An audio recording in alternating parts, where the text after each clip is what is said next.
pull it. If you gonna be honest, pull it. Come on. You gonna kill a black man, why don't you come down here and tell us what the problem is? Put your arms behind your back. Put your arms behind your back. He pulled out a knife. He threatened to pull out a gun and shoot us. Hello and welcome back. In today's case, we have the shocking and terrifying footage of an officer holding handfuls of snow over a suspect's nose and mouth during an arrest.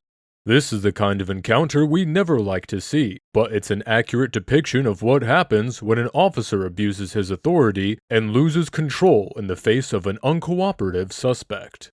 February 7th, 2021, 1:50 a.m. The Akron Police Department receives a call from a panicked woman, advising that her boyfriend had grabbed a knife and was threatening her as well as several visitors inside their home. Given that it's a violent call, multiple units respond to the scene. Why did I just see these people and I see him running out here and I see the car, so... No, they're all good, so... Hey, what's up? So they're arguing about their relationship. All of them are my military friends. And dude inside, he's in the white shirt, arguing about their relationship or something like that. And they were kind of pushing back and forth, so we brought two females outside. That's where we are now. What's your name? I don't know the name of the male in the house, but he's the one that's being belligerent right now. What in the world? He did grab a knife and made that so it's hurt. We didn't make any gestures like physically, but he did make it a little bit so hurt. So we brought them outside to get him away from support. Is this his car? No, their car's in driveway. It's on the sidewalk, man.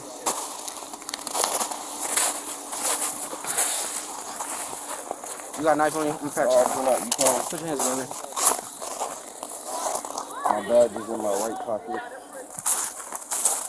He's still inside here? Yeah, he's in there. The one who's tripping? Yeah, he's tripping. He's good? Oh, my fault. Listen. Yeah, I'm a whole duty police officer. Yeah, he's good. What's his name? Perhaps the officer would have known that this witness wasn't the aggressor, and that the offender was still inside the house if he'd actually listened to what the witness was telling him in the first place. The person they're actually looking for is 28-year-old Charles Hicks II. All the officers know so far is that he threatened his live-in girlfriend, Shay James, with a knife during an argument a short while ago, and he hasn't come outside to confront the officers. Is that him right there? Is that him with no shirt on? Yes. All right. Hey, Charles!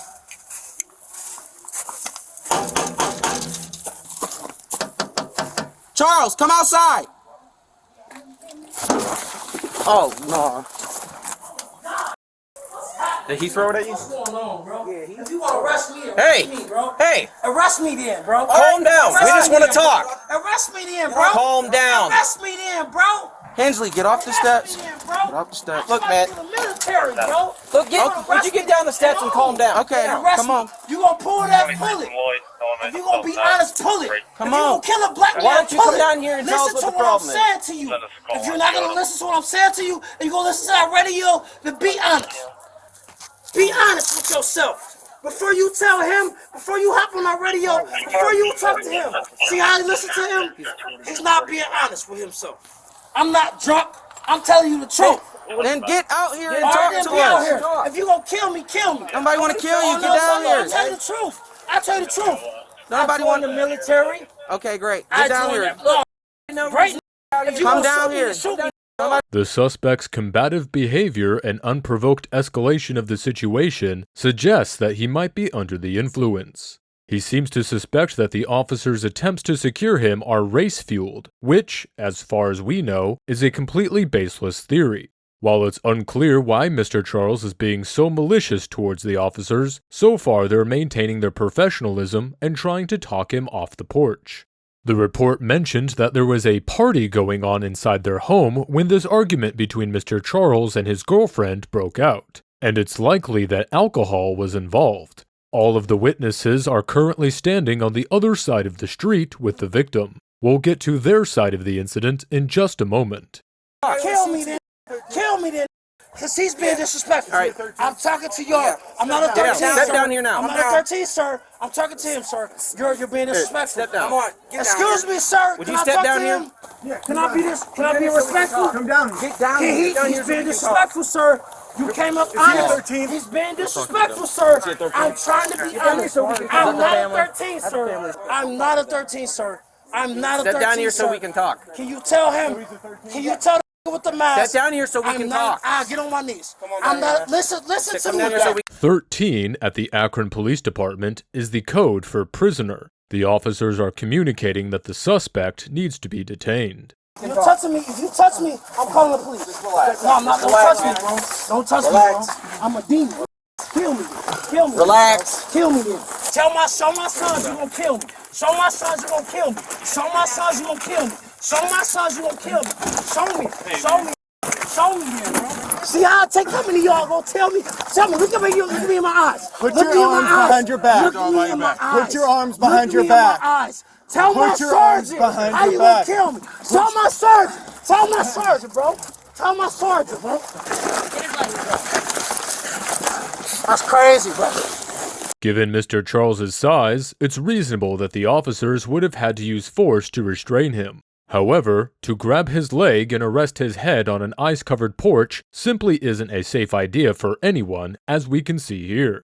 That looked like a pretty hard fall, and, unable to brace himself with his hands, it appears that Mr. Charles hit his head on impact with the ground.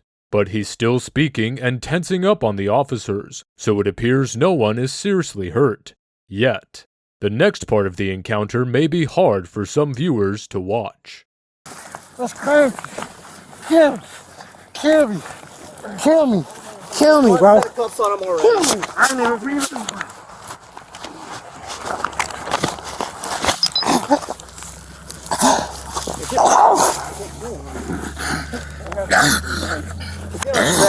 Yes. Okay.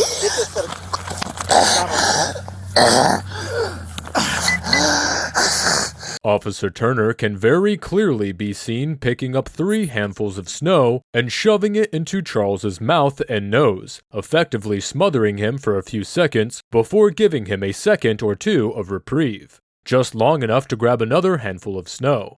In Ohio, an officer who has reasonable cause to believe that the person to be arrested has committed a crime or public offense may use reasonable force to effect the arrest, prevent escape, or to overcome resistance. The officer's gross act of assault has nothing to do with securing the suspect's hands for arrest. It seems he just wants the suspect to stop shouting. This is beyond excessive force. This directly constitutes attempted voluntary manslaughter. Roll him on his... Which way you need him to go? Just talk. To the...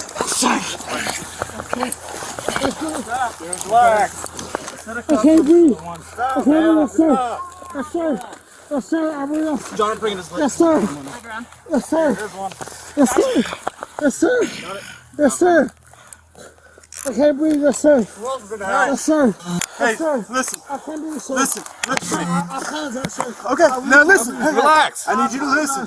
I need you to listen. I really can't breathe. It's over. I apologize. Okay, sir. we're gonna roll you. Okay. Can you please just stand here? I won't stand there. Yeah. I won't do nothing. And we're gonna roll your knees up to your Yeah, chest. yes, sir. Sit up. Yes, sir. Put your Yes, knees sir. up. Yes, sir. Now Okay. stand up. The idea that none of the officers are going to say anything about what they witnessed is extremely disturbing. Perhaps they were all in silent agreement that Mr. Charles essentially got what he asked for. But to allow any officer to handle a suspect in a way that could potentially kill him or her is not acceptable in any circumstance, by any standard of policing. I can't breathe, sir. I really apologize. I really can't breathe. It's okay, sir. They lied on me. If you call the police, it's okay. If you check my record, I have disorderly conduct. Stay back. It's okay. Stay back. Stay back. Sergeant, tell them the truth. Tell them the truth, Sergeant. Tell them how they lied on me. Nobody said you did. I'm not a bad guy. We all in the army here. I don't care. Look, you can check me. I don't have shit on me, man. Listen to me. Look, We're just trying to figure out. I just put all 3 of his kids in my car. All right? He ain't a bad guy. I don't have shit. I've been in the army. I'm about to hit my 13th year next month. Why are you over here? Because I got his 3 kids in my car. Okay, What the witness is reporting really isn't unreasonable, but the officer was already in a sour mood when the witness approached. The fact that the suspect's children are sitting somewhere unattended, away from their mother and father and likely scared, would generally be considered a pressing issue that should be addressed as soon as possible. There are more than enough officers at the scene to send 1 or 2 over to wait with the children. Dismissing the fact that there is a group of minors alone in a stranger's vehicle is unconscionable, and could easily turn into child neglect if one of them were to, say, hop out into the middle of the street and be injured, or take the car out of park and roll away. The officer just seems to be taking his frustrations out on whoever is available. We're something you're not. Over there. Stop. I've been over here the whole night. Listen. All 3 of his kids in my car. You listen to me. Just you're under arrest. I got all 3 of his kids in my car. There you go. Right there. I'm going to I'm jail. playing, man. I'm not playing. I got his 3 kids in my Right now you're obstructing. Is there anybody in this car? Let's take a look at this. Ohio Revised Statute 2921.32 defines obstructing justice as to prevent or obstruct any person, by means of force, intimidation, or deception, from performing any act to aid in the discovery, apprehension, or prosecution of the other person or child. It's safe to say the witness didn't use force, intimidation, nor deception at any point, though he was told to stay back. The witness approached non-threatening to inform the officers of something he thought was relatively urgent. In addition, his approach didn't affect the apprehension or arrest of the suspect. Thus, by law, he's currently being arrested illegally. The officer seems to just want to end the conversation, which is a blatant abuse of power, or what can be considered power-tripping behaviors. Really? Have a seat. Wow. What are you doing, Your Honor? Just do what you gotta do, man. Like, Oh, okay, so just to be clear, I got drilled tomorrow morning. no, you don't, drill because you're going to go to 6:30. jail instead. Okay. Is that how you want to do it? Whatever you need We to do. can talk like adults, or you can go to jail. Go ahead and use your power. I'm gonna get out. Like, Listen, why does it have to be a power struggle? listen. I got his 3 kids. They're I don't sitting right understand. there in my car. All I'm Right trying now to you're do is talking, talk you're to not y'all. listening. Stop. I got it. I'm just trying to talk to y'all. His 3 kids is right there in my car. Listen to me. You gonna tow my car and put them Oh, boy. Listen to me. I want to have a normal conversation with you. in? I'm not mad. Like, what the? I'm not mad. Look at me. Look at me. Don't, dude, stop. It's ironic that the officer is threatening to take the witness to jail if he doesn't have any civil conversation with him, which is precisely what the witness was trying to do in the first place. So far, the officer has made an unjustified threat to take someone to jail, based off an unjustified arrest, on top of excessive force and possibly attempted manslaughter. I apologize, sir. You was right. I don't want no problems. See how my sergeant is? I'm in the military, sir. I'm not trying to cause no problems. Me and my baby mother's got into it. I apologize to you. If you're right, I don't want no problems. Sir, my pockets, I have nothing on me, sir. Alright. I ain't You gonna injured use- anywhere, man? No, sir. Alright, have a seat. I couldn't breathe. I'm not injuring you. Alright, sit in there. Yes, sir. Yep. Yes, sir. You got it? Yep. Okay. It's sad to see a suspect so shaken up after such a terrifying experience and a near brush with death. Though his reaction to the officers wasn't justifiable, he obviously didn't think the officers would actually attempt to kill him, a theory that he should have been correct about. As a police officer, it's reasonably expected that one would have to deal with rowdy, uncooperative, and belligerent suspects, and it's equally expected that the officer always act with dignity and self-restraint. Regardless of what the suspect said or the fact that he was resisting, he never should have been in harm's way, especially given that he didn't present any physical threat to the officers. To add fuel to the fire, by this time it had only been 9 months since the murder of George Floyd, and tensions between people of color and law enforcement officers were still at a boiling pitch. So it's not unseen why Mr. Charles might have acted this way. The suspect has acknowledged that his approach was wrong, and while this absolutely does not excuse the officer's actions, We've said it before and we'll say it again, absolutely nothing good can come from being aggressive with a police officer. Oh, Jesus, Jesus, Jesus. All right, who all was just in there? All of us. I was. All of us. Okay. So we were all in there, right? Right. So, well, no, actually, she was in there, these two were in there. We came outside to make sure they were all good. It's his mom's calling. I'm going to answer the phone. It was in the house. Okay. I went back in there to make sure. She was leaving. Who does he belong to? Who's there? He's supposed to be my boyfriend. Not anymore. Oh my God. But okay. As you see. So he picked up a knife and threatened you? Yes. He spit in my face. Okay. Let her. Yes, the police had to wrestle him down. Okay, I'm just describing to his mother. Hold up. Tell my Dukes he's okay for now. We'll call my Dukes back. He's okay for now. They had to wrestle him down and what's your arrest first him, name, okay? ma'am? Hold on. Tell her you'll call her back. I have to call you back, okay? All right. What's your first name? Shatiana Jane. Notice throughout the rest of the encounter how quickly the subject has changed whenever the topic of force is brought up. This is not about I want to talk to you. Struggle. Look, there is no power struggle. You're in handcuffs in the back of a car. There's no power struggle. Let's be clear. What did I do? There's no power struggle. Can I ask you, what did I do wrong? I'm just asking you, what did I do wrong? When police, I can't believe, how old are you? I'm about to be 38 in 3 weeks. Okay, as a veteran, it disheartens me. It's going to be my 13th year next month. Listen to me. 13 years. Air Force. It disheartens me to know that a service member doesn't understand when the police just got done fighting with a guy in the front yard. I didn't see that. I didn't see that. I really? Did not. I had his 3 kids. I carried them down the driveway. Can you let me talk? You just asked me a question. I didn't ask you a question. I didn't at all. I got a camera on. I didn't ask you a question. Okay. I was telling you what happened. So we get done fighting with a guy in the front yard. I didn't see that. I don't care. That's the thing, is you didn't see. And you don't know. Okay. But you act like you do. I'm not acting like anything. Can I get my phone to call my mother, please? Please, sir. I don't want any problems. I just want to call my mother. Okay. Is that okay? I don't want any problems. You got my hands. You can call my sergeant. I don't have any issues. I don't have any problems. I just want to call my mother, and that's okay. All right, listen, relax. Take a deep breath, all right? I'm okay. I almost died. I really couldn't breathe.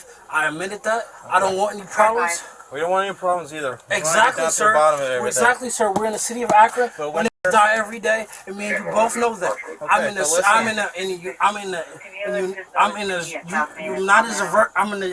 reserves.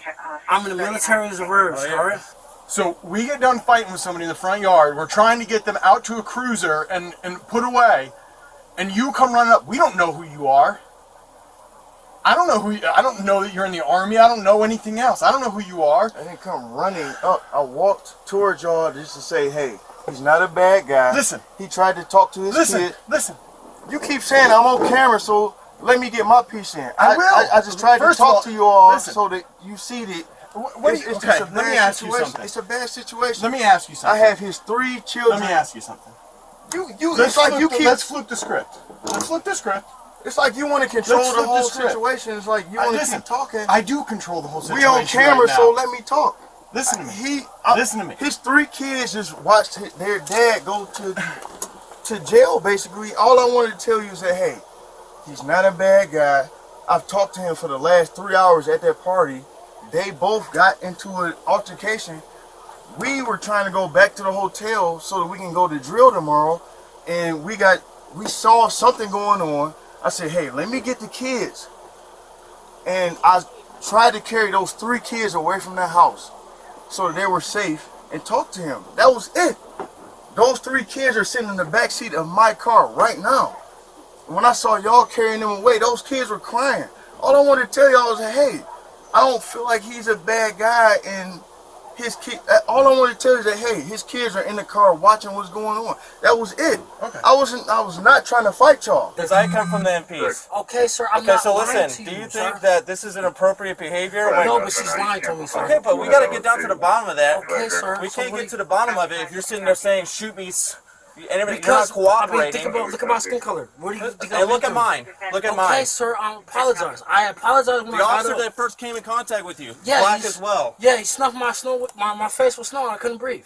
That's okay. And I apologize to you. And I'm sorry for that. What unit is it? 762? 762 transportation. Contrary to Mr. Charles's statement, forcibly holding anything to anyone's nose and mouth is unequivocally not okay. But you couldn't tell by the officer's dismissive reaction to the news. He even goes as far as to cruelly suggest that the suspect was overreacting when he seemed panicked and scared. He hasn't bothered to inquire further into what happened, even though Mr. Charles is describing misconduct, the use of excessive force, and more serious criminal implications. By failing to intervene and not investigating further into the incident, this officer, as well as every other officer who is aware of what happened, is currently guilty of dereliction of duty according to Section 2921.44 of the State Revised Code. I'm a specialist. Okay. That's so my need 4. Yes, sir. Okay. I apologize to you. I know it looked disrespectful, but because when it comes to kids and when it comes to this woman, it's been disrespectful. We done went through different things. We've been through the training, we've been through basic That's training, cool, everything else bro. like that. But you gotta understand that. But you understand that, bro. Rub my head right now, and I will show you. No, it's not head. It's not snow. If you rub my head right now, I will show you what I've been through. I will apologize to you. I'm not lying to you. I'm not trying to prove a point to you. I'm not trying to gain no points from you. Okay. I understand you've been what you've been through. You got to do your job. I understand he's coming up and he's going to do his job. I understand that. I'm not trying to act crazy. Listen, sir, I'm really not trying to act crazy.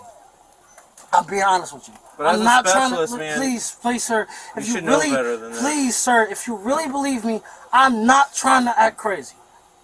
I've been through hell. Okay?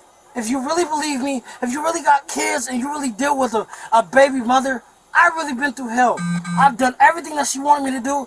She didn't have people over, and I apologize. Right. If you want to arrest me, and I understand that, but that's my, my unit, and I told you. I told you my. Can you tell him my unit, please? Can you please tell him my unit? Can you please tell him? 762 transfer. No. Listen from our side of this story, okay? Okay. We get called to a domestic violence call. When we come up, he's completely will not listen to us, will not comply with any orders, will not talk to us, and just keeps yelling, kill me, okay? So that's the situation we're at, and he's under arrest. So we go grab his arms, he tenses up and says, I'm a demon, I'm a demon. So then he goes down to the ground and fights with officers until he says, I quit, I'm sorry. Gets handcuffed, we roll him up, walk him back to the car. Listen, I didn't interrupt you. No, this saying it's messed up. I didn't interrupt you. Right? So then you come walking up, we don't know who you are. I'm agreeing with you. We don't know who you are. You come walking up to what's already been a violent situation. We don't know who you are. We say stay back. Which at what point you tell us, you don't need to stay back, and listen. We're not saying this guy's a good guy or bad guy, whatever. We're saying he broke the law and he's going to go to jail. Okay.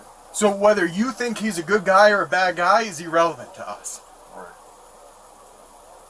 right. What difference were you hoping to make? Do you really think the way policing works is we arrest somebody, then somebody runs up and says, no, he's a good guy, and we say, oh, our bad? Take him out of handcuffs and let him walk away? Is that how you feel policing works? Interestingly, Officer Turner neglects to explain what happened between the point where the suspect says, I'm a demon, and the point where the suspect surrenders. This omission indicates that he knows he's done something wrong. I just wanted to let you know I had his kids, all 3 of them, in the back of my car. That was it. And that's 100% appropriate. That was it. I'm going to tell you, I met him tonight. Okay. And I see that those are his kids. Okay. And we were talking in the kitchen, and the whole time we were talking, I said, hey, man. You met him tonight? Yeah. And you wanted to vouch to the police that he's a good guy when you don't know him? So you don't even know if he's a good guy? No, I vouched for him because... He could have murdered 3 people yesterday. You wouldn't know. Right? So we're gonna play this good guy, bad guy thing. No, I'm just saying. I know that he's a good guy. That you don't even know. Is your camera still on? Yeah. Okay, so I'm vouching for him because of what his kid's mom told me. Mr. Charles has insinuated throughout the encounter that this man is his sergeant. even referring to him as my sergeant once during the interaction. But the witness says here that he has just met the suspect tonight, which is a notable contradiction. From what the witness is saying, he likely saw or heard the altercation and was trying to step in to ensure that Mr. Charles wasn't further brutalized, which is also entirely reasonable, though not in the officer's eyes, of course. In reality, the witness had every right to be concerned. Okay, and you said he spit on you? Yes. He threatened to pull out a, well, actually he pulled out a knife. It didn't threaten to pull out a knife. He pulled out a knife. He threatened to pull out a gun and shoot us. Not just me, all of us. This is the problem we run into. You honestly, you have no idea what the situation is. You don't even know why we're here, and you don't know why he's being arrested, but you choose to intervene, and you don't know what's happening. I wasn't intervening. Okay, all right. I just wanted to tell y'all, like, when hey, you walk up into a police situation and the police have to talk to you, you intervened. Do you think I want more people to deal with? I'd have been fine going over and talking to you, figuring out what we're going to do with the kids, making sure everybody's safe. That's fine with me. But there's a time and place for it. Is that fair enough? it is. Okay. If you come out of cuffs, can we be cool and everybody? You'll figure out what you're going to do with the kids, with the mom and everything else? The mom is standing right there. This here is the victim. He spit on her. Calm down. Calm down, calm down. Who called us? I did. Okay, I did. We both did. Okay, will you tell me what's going on? Okay, so we were all in the house. We were drinking. Okay. All of us were drinking. We were having a good time. And all of a sudden, he started getting mad and started getting irritated. No one knows where it came from or anything. Okay. Then he started, I don't know, I was in the room laying down and he started arguing with someone. Then he came into the room and he started arguing with me and Conley. This is Conley right here. Her first name is Imani. I-M-A-N-I. Imani. No, it's E-M-O-N-I-I. Oh, sorry. He started calling, he came in, he started arguing with her. And then he pushed her. Okay. Who's he to her? No one. Okay. He's no one to her. Okay. They've only met each other a few times. Okay. So he pushed her. Okay. So then I got really upset because you don't know her. Exactly. This is my battle buddy. This is my friend. Exactly. Don't put your hands on her. Okay. So then I'm in the room and I'm getting upset. They holding me back, like, you need to calm down and everything like that. So I'm calming down and everything. So I don't. He's in the kitchen yelling and screaming. Fields and Matthews are trying to calm him down and keep him from getting angrier, but he's still getting angry. He's throwing stuff and everything like that and everything. So I'm getting more and more upset because you put your hands on my friend. You don't know her. Mr. Charles mentioned a detail about a lie having sparked the argument, but his girlfriend claims he got mad out of nowhere. The reason doesn't excuse Mr. Charles's actions since, if what they're saying is true, then according to Statute 2903.22, he is currently guilty of the crime of menacing for brandishing the knife and making threats at his girlfriend and the partygoers. I hope you know that. I hope you call my sergeant. I hope you call my sergeant in command. I will not answer to none of you. I will not get anything out of you. You will not get anything out of me. It's over with, bro. At all. I don't want to hear anything from you. I don't want to hear everything. You don't understand. I've been locked up. You know, I've been locked up, bro. I've been locked up. I almost died on that stone, bro.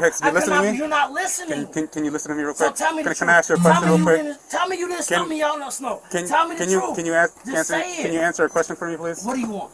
The female that's over there. That's cool. Her name is Say James, and she lives in this house, and me and her got into it. Okay. Yes, sir. And I will never lie about that. Me and her got into it because she lied about something. Relax. I never lied about anything. Did you make any threats? Whatever you want to say, did you make any threats? You're not listening. Did you make any threats? No, I did not. Why would I make a mistake? Why would I make any threats? I'm bigger than her. Think about it, sir. Think about it, sir, if you're not listening to me. I understand that. Think about the sir that's next to you without the mask. I got it. Sir, excuse me, sir. Think about it, sir. Why would I make any threats? 272-98. If you're gonna make a statement and lie on a black man, if that's okay, what you want to do, think about it. Think about my service. Think about my service. Take my credit and fact. Think about my service. Whatever you want to do. I'm a special in the military. I said I was going to go with a Helltail 8, and I never lied about nothing. You're lying, sir. More often than not, attempting to use one's credentials to get out of encounter with police isn't effective and only comes across as entitled. Mr. Charles has switched back to his aggressive demeanor. It appears now that the shock has worn off, and he's taken time to reflect on what happened. So you can get the drill tomorrow? I just want you to understand what I go through, like, coming up like this. Like, Okay. Yeah, you know what, man? I'm going to be honest. I would actually like to know what you're going but through. you don't have time for But we don't got time for that tonight. Right. Fair enough? You know how hard it was for me to get into the Air Force? And I did my first 5 years? I do. All it would take was for 5 minutes for me to explain to you what I went through. So why are you going to waste it not listening to the cops? It's not a waste. It is! Because every Dude, time all you could have done is stood back there and said, "Hey, officer, can I talk to you when you get a chance?" And I said, "Yeah, hold on 1 second, man." So I got my chance right now, don't I? Or do I not? No, you do, absolutely, 100%. So I come from the hood, the east side of Cleveland. There's no white people over there whatsoever. I'm not a racist man. I'm not. I had no chance to experience, like, nobody other than black over there. I didn't. Okay, so how does that affect what happened tonight? Because you look at me as being an aggressor, and I'm not. Whoa, I just look at the Hey, whole... listen, hold up. I'm in cuffs. See, hold on. I'm not killing you in cuffs. We can still talk. I can I'm be in still cuffs. cuffed. Like, Listen. is this a reasonable conversation to you? Absolutely. No, I'm going to bring up a point. Okay. I'm sitting here cuffed, and this is a reasonable conversation. Oh, you want? I can take you out of cuffs. Please do. Step up. Officer Turner is no longer speaking in an aggressive tone and agrees to let him out of cuffs.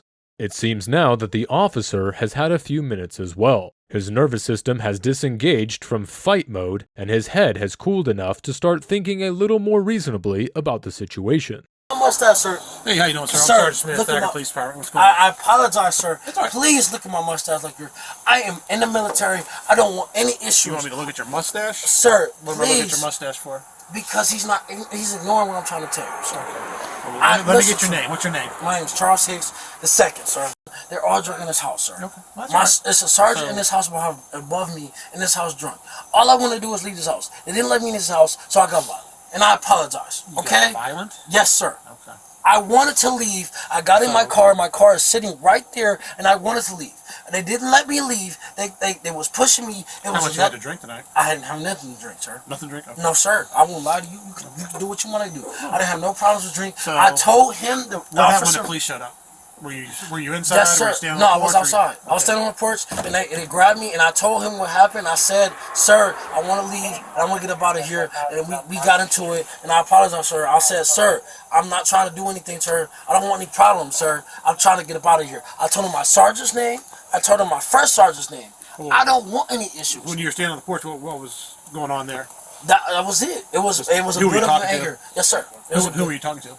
No one, sir. I was building my anger with them, and I was trying to leave. I apologize. You were for it. building your... Yes, sir. I was anger building with anger. them. Yes, sir. It was a bit of an anger. Look bit at of my anger? record, sir. I mean, come on, let's be honest, bro. I have a bit of anger of my record is disorderly conduct. I joined the military to join my better life, and I have kids in the house. Okay. I didn't want any problems. I was trying to leave. Mr. Charles remarks that he had nothing to drink, while his girlfriend claimed earlier that everyone was drinking. Mr. Charles also claims to have gotten angry because the others weren't letting him leave the house. The saddest part about this encounter is that given the chance to prove Mr. Charles and the media wrong, Officer Turner essentially confirmed every stereotype pervading the media. Now, Mr. Charles will likely never call in the future either. What were you doing when the police showed up? Nothing. Just I was standing on trying the to porch? leave. Yes, sir. I told him I was trying to get the fuck You out. weren't I told yelling him at I'm a nobody, demon. or- I told him I'm a demon. I'm crazy. I'm trying to get the fuck You out. told him you were a Yes, demon? sir. Yes, and I have an anger problem. I'm trying to get up out of here. So I can scare them so I can get the fuck out of here. I'm trying to leave. Well, why would you try and scare the officers? Because not the officers, Oh. the people. Yes, Okay. sir. Because if you look at the Did you house... try to do any harm to them or anything No, like that? sir. No, sir. You can look at any police where I never touched... Because if you look at it, think about it. I'm 225. If I wanted to touch anybody, sir, I would have touched anybody. I never touched anybody. Mr. Charles wasn't truthful about his actions or words during the encounter with the police. Another case of someone dismissing their own role in the situation. This isn't a good place to be dishonest considering, 1. that body cameras exist, And 2, he's talking to the sergeant. The fact that he feels the need to be dishonest about his role means that he truly believes he's more in the wrong for challenging the officers than the officer is potentially killing him. He doesn't seem to understand that the force used on him was not permissible. I don't care if a white dude, a white chick, an Indian, I don't care who came walking up, yelling when we're walking out, a dude out that we just fought with in cuffs. I'm going to address that. And I've got about 20 officers around here that have worked with me for years that will tell you the exact same thing. I don't care what color your skin is. I'm not going to deal with it. I'm going to ask you once. I don't expect you to do it. Listen. I'm going to ask you once to stay back. If you don't, we're going to have an issue, which is what we had today, correct? Right. So, you saying that just because the way you look made me think you were an aggressor, what you're actually the one doing what you're saying I'm doing. You're profiling me because I'm a police officer. Because I'm a police officer, I have to be racist, right? Is that what you're saying? Because I judged you as the aggressor because you came walking up and you're black, which has got nothing to do with it. I never even went that far with it. Technically, the witness did bring racism into the conversation, but he made a confusing connection between growing up in an area with an exclusively black population and the officer looking at him as an aggressor. Bro, I'm not calling fault on you or trying to say that you are a bad guy or anything. But I want you to understand. But I have to defend what all police officers have done, right? I never offered no harm to that woman because me and her in that same room with the lighters on, to the right. I swear to God to you. What happened to your shirt? They took it off. What the witness is trying to get the officer to understand is a very important point. He's essentially trying to communicate the distrust and authority that permeates the black community as a result of unsolicited stops, unjustified aggression, and, not to mention, the examples of brutality regularly dominating headlines that are truly an everyday reality for black people and others of color. I can control what happened tonight, and that's it. And we came here tonight, we did our job, we did it professionally, and now we're going to leave. Roger that. That's what I want you to judge me by. We got a call, we acted appropriately, professionally, we took care of it, and now we're going to leave. Nobody was treated unfairly tonight. Nobody was disrespected tonight. That's it. Is that fair enough? It's fair. All right, man. It was good talking to you. Hope we can talk again on better circumstances. The officer is clearly trying to steer the narrative a particular way to someone who didn't see the details of what happened. On the contrary, the officer behaved just as the officers the witness is describing. And, according to reports from the Akron Police Department, Officer Turner actually has a history of excessive force. He's received multiple prior complaints, all of which were cleared by the department, and all of, thankfully, no one was killed. Mr. Charles is transported to the Akron Police Department and charged with domestic violence and resisting arrest. He was held in jail for 3 days before the domestic violence charge was dropped. He pleaded no contest to the resisting charge. According to Mr. Charles's lawyer, the department offered his client a suspicious plea deal. They agreed to drop the remaining charge of resisting in exchange for Mr. Charles's agreement not to pursue litigation against the city in relation to the incident. The attorney made a statement saying, "I advised him that's a crappy deal and don't take it. They knew their officer did something wrong and they tried to cover it up." He further argues that what happened to his client that night wouldn't have happened if Mr. Charles were a white man. An internal investigation was launched almost immediately after the incident. However, before the 3-month investigation could conclude, former Officer Turner resigned a month after this incident. The investigation would never be concluded and Turner would never be held accountable by the department or city for his crimes. According to Mr. Charles's attorney, they are moving forward with a 10-count lawsuit and plan to sue for over $75,000 in punitive damages.